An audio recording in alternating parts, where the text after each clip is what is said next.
ચાલો મિત્રો, આજે આપણે આવી ગયા છીએ આપણી બાજુની વાડીમાં. જુઓ આ કપાસની પરિસ્થિતિ વરસાદથી. જુઓ મીડા કપાસના છોડ ઊંઘાવા. જુઓ કપાસ બધો સારો છે, અંદર તો જવાયું છે ને એ બહારથી થાય છે કારણ કે ચીકણું જેટલું છે. જો અહીંયા જો આ પરિસ્થિતિ બનવા મળી જાય કપાસમાં. જો કપાસ પાણી લાગી ગયા. હજી આ ખાલી 3 દિવસ જ થયા છે તો જો આવા છોડ મળી ગયા બનવા. જો ખેડૂત મિત્રો, જો આ કપાસ ઊંઘાઈ ગયો. જો અહીંયા બીજો ઊંઘાણો. જો તો આજે તારીખ છે 26/7/2026. 26/7/26 તારીખ આજે. જો આ બાજુ મીંડા ઊંઘાવા. જો અહીંયા બધા ઓલો ઊંઘાઈ ગયો, અહીંયા ઊંઘાઈ ગયા, બધા કપાસના થોડો મળી ગયા ઊંઘાવા. જો વરસાદ લાગી ગયા બધે. જો બધા આ ઉપર બધા જો ઊંઘવા મળી ગયા રહી. આ પરિસ્થિતિ થાય છે આ જમીનમાં. તરત કપાસ સૂકવાનું ચાલુ થઈ જાય છે. બે દિવસ તો માંડ કમી કે પાણી, તરત જ પાણી લાગી જાય છે. જો આ પરિસ્થિતિ થાય. જો અહીંયા આ છે ને, આ પાણી લાગી ગયું. જો આ પાણી લાગી જાય છે અહીંયા ગામ દાતળિયા તાલુકો મૂડી. જો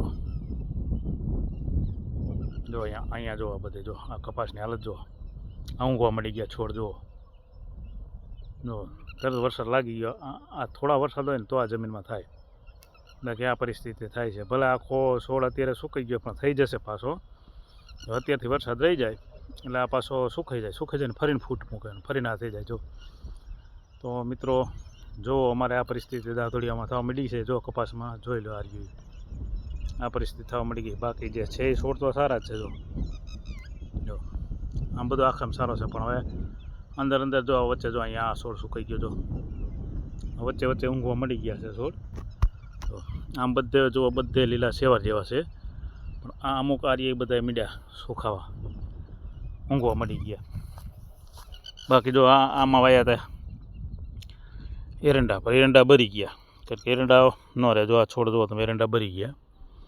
એટલે એરંડા ચીકણી પોમાં થતા નથી એટલા. સામે છે એ ઘેરો સારો લાગે છે. હવે જોઈએ હાલો એમાં કેવું છે પરિસ્થિતિ. બાકી અહીંયા તો જુઓ, અહીંયા તો ગેઠા બધા છોડ ઊંઘવા મળી ગયા છે. ભલે થશે પણ હવે એ અમુક અત્યારથી વરસાદ રહી જાય તો થાય, ન કે જો આ પરિસ્થિતિ થશે છે ને. જો આમાં તો આ ખેડૂત એટલું સાઠથી વાવ્યું છે, ધૂળ ભરી ને ખાતર ભર્યું, સાઠથી જો કર્યું, પણ હવે ભગવાનને કાંઈ મંજૂર જ નથી તો શું કરવાનું કહો. અને આવે છે તો નથી આવતો, નથી આવતો ને આવતો આવે પછી અને પાછું વરણ ખબર નથી પડતી વરસાદને. જો આ પરિસ્થિતિ છે. જો રાતળિયા ડિસ્ટ્રિક્ટ કહેવાય, રાતળિયા ડિસ્ટ્રિક્ટની આવી પરિસ્થિતિ છે. જો કપાસની જો મળી ગયા ઊંઘવા છોડ. જો એક તો હે પારવા છોડવા અમુક આ જગ્યા ઉપર ને અહીંયા આ બધા પાણી લાગી ગયા. જો આ પરિસ્થિતિ થાય છે. જો હવે મને એવું છે કે આ બધા કપાસના ઘર કહેવાતા, પણ આ કપાસ વાવવાનું બંધ કરવું જોઈએ. જો હજી તો આ ભાઈ છે જ તે ગયા નથી. જો આ બેને 100 લઈ ગયા. આ છે રાતળિયાની પરિસ્થિતિ કપાસની. જો વધારે વરસાદ પડે છે ને એટલે આ બધા ઊંઘવા મળી જાય છે આ છોડ. જો વધારે વરસાદ પડવાથી આ પરિસ્થિતિ તો હોય છે કપાસની. અહીંયા ભૂંડ રોજ બધા ત્રાસ વચ્ચે ખેડૂત આમાં ખેતી કરે છે.